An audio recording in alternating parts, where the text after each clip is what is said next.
હર હર મહાદેવ, માતા પાર્વતીની જય। આજના વિડીયોમાં આપણે ગૌરી વ્રત તથા જયા પાર્વતી વ્રત માટે જવારા કેવી રીતે વાવવા, ક્યારે વાવવા અને કેટલા અનાજના વાવવા તે બધી જ માહિતી જાણીશું।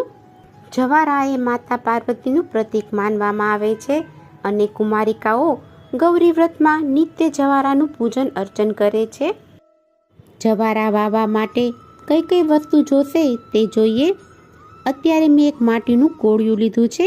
જો તમારી પાસે વાંસની ટોપલી હોય તો તેમાં પણ વાવી શકાય, તે બેસ્ટ ઓપ્શન છે। અને ના હોય તો માટીનું કોળિયું કે કોઈ વાસણમાં પણ તેને વાવી શકો છો। તેની સાથે અહીંયા શુદ્ધ જળ લીધું છે, તેમાં થોડું ગંગાજળ ઉમેરી દીધું છે, થોડીક માટી લીધી છે। આજે આ જવેરાને હું ફક્ત ઘઉંનો ઉપયોગ કરી અને વાવું છું। તેની જગ્યાએ તમે 3 ધાન, 5 ધાન કે 7 ધાનનો ઉપયોગ કરીને પણ વાવી શકો છો।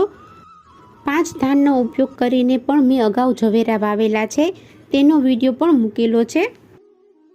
શકન માટે થોડાક મગ લીધા છે, તે પણ ઉમેરીશું અને છાણિયું ખાતર લીધું છે।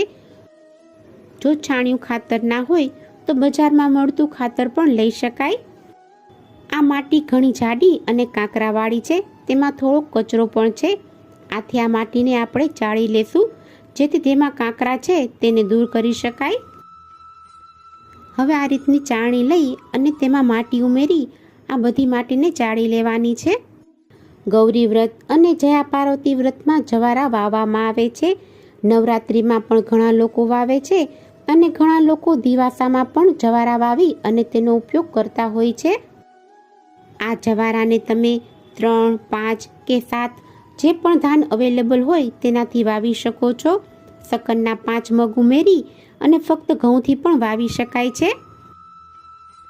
તમે ધાનને 10 થી 12 કલાક માટે પલાળી અને પછી પણ ઉમેરી શકો છો, તેનાથી પણ ઝડપથી ગ્રોથ હશે।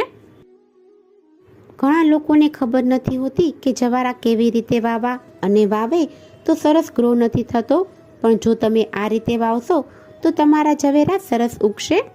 માટી ચડાઈ જાય એટલે તેની સાથે છાણિયું ખાતર લઈ તેને પણ ચાળી લેશું, જેનાથી ખાતર પણ એકદમ ઝીણું બને અને માટીમાં સરસ રીતે મિક્સ કરી શકાય।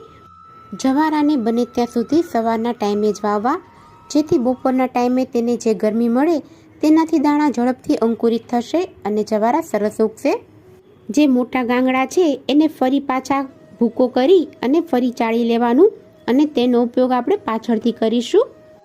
માટીમાં આ રીતે ખાતર મિક્સ કરવાથી માટી એકદમ હળવી બની જશે